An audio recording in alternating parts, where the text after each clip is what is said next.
Te dice de todo un poco, preguntarte, ¿cuántas horas inviertes creando contenido? ¿Cuántas horas inviertes consumiendo contenidos que no son tuyos? ¿Y cuántas horas permites a tus hijos que consuman contenido? Oh, good questions. First, creating content, probably half my time. Probably 15 to 20 hours per week for me is creating content. That's mostly what I do. I'm a teacher. So when I create YouTube videos or even Instagram photos or Twitter posts, that's me teaching. So half my time.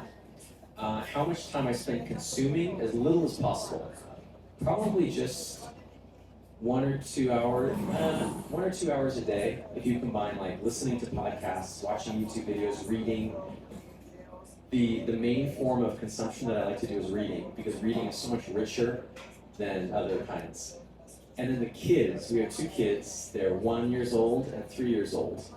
And this is a constant struggle. In fact, we recently took the TV out of the house because every day our 3-year-old son was, I want to watch TV, all day, every day, from morning until night. And I just realized, this doesn't work. And so we took the TV off the wall and we put it in the garage. And now we have no TV. And it took a few days for him to adjust, but now he's actually fine. And he plays with his toys and he does other things. He plays outside, he plays in the garden. So that's an example of how you have to make hard choices sometimes. But we're constantly fighting. He wants his iPad, he wants the TV, he wants to do different things. But we try to limit him to maybe 30 minutes to an hour per day. 30 minutes to an hour per day is the max. And even that is hard, it's difficult. Renzo Viri, de todo un poco. Yo quiero preguntarte, ¿qué tip le podemos dar a todos los jóvenes para mover su cerebro dentro de toda esta vorágine que hay de bombardeados de tanto contenido de redes sociales? ¿Cómo lo podemos encaminar y llevar hacia lo positivo, hacia lo bueno y hacia lo que les conviene para sus estudios, por ejemplo? I think this is one of the big challenges of our time. It's a big challenge because technology, when you give a tablet, let's say an iPad, to a kid, they're going to use it for consumption. Consuming, right? Because that's what you see. You turn on YouTube, turn on Instagram, turn on anything. I think we have to support young people in using technology for creative projects, building things, making things. They could be songs, could be digital art, could be websites, could be video, right? But that doesn't come automatically. It takes training, it takes encouragement, it takes support, it takes classes. Imagine if in your kid's school there was a class on how to create digital art, right? So they can use the technology, they can use it just the same way, or they can use the same technology but in a different way, which is not to consume but to create. It's a very different mindset to create than to consume. Leticia, de todo un poco, preguntarte, ahora nos hablabas acerca de la toma de notas. ¿Podrías compartirme 3 cosas que creas que necesitamos reaprender para gestionar? 3 cosas para gestionar. O sea, como lo que pusiste ahora del ejemplo de las notas, pero de otras cosas que estemos usando hoy en día, que creas que no hemos gestionado lo suficiente y no las estamos usando adecuadamente.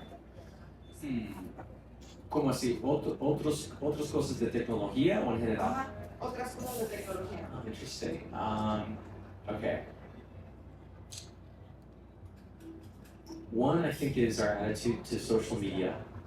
Social media is the most powerful, but also the most dangerous technology that I think we've ever created, right? Social media, you have thousands of engineers and designers up in Silicon Valley every day designing how to make social media more addictive. And we're not going to win that battle. We're not going to win a battle, us versus all of Silicon Valley. And so, this isn't really new. This isn't really the focus of my work. But I think we have to start teaching, especially young people, how to change their relationship to social media, how to have limits, how to have rules, certain times of day, certain days of week. We only use one platform or two platforms instead of all of them. Maybe we only have it on our computer and not on our mobile phone. These kinds of limitations and boundaries, I think, are not really present today. And we have to start questioning our exposure to social media.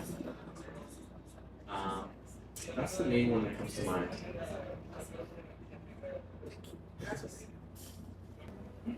So I think education,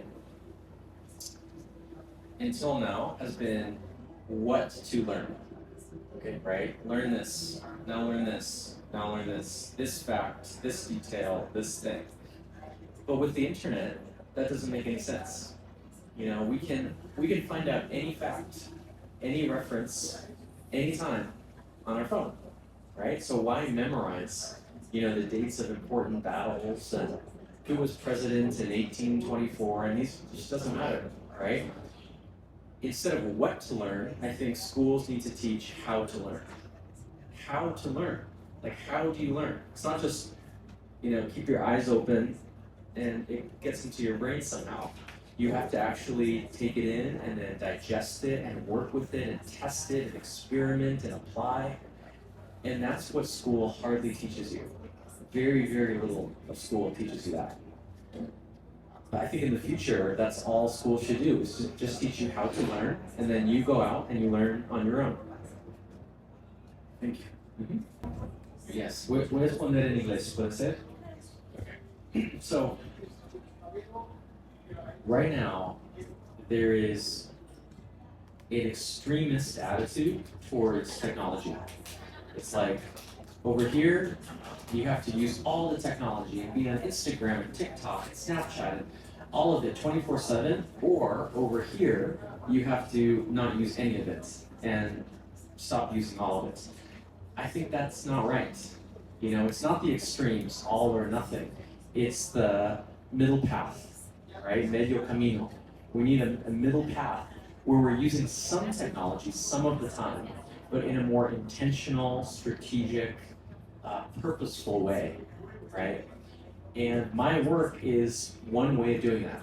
Okay, it's using technology not just for entertainment, not just for social media, not just for distraction, but for productivity, for creativity, and for self-expression, right? But that takes some training, because when you open Instagram, you know, when you scroll Instagram, you don't feel creative. You don't feel like you can also create things.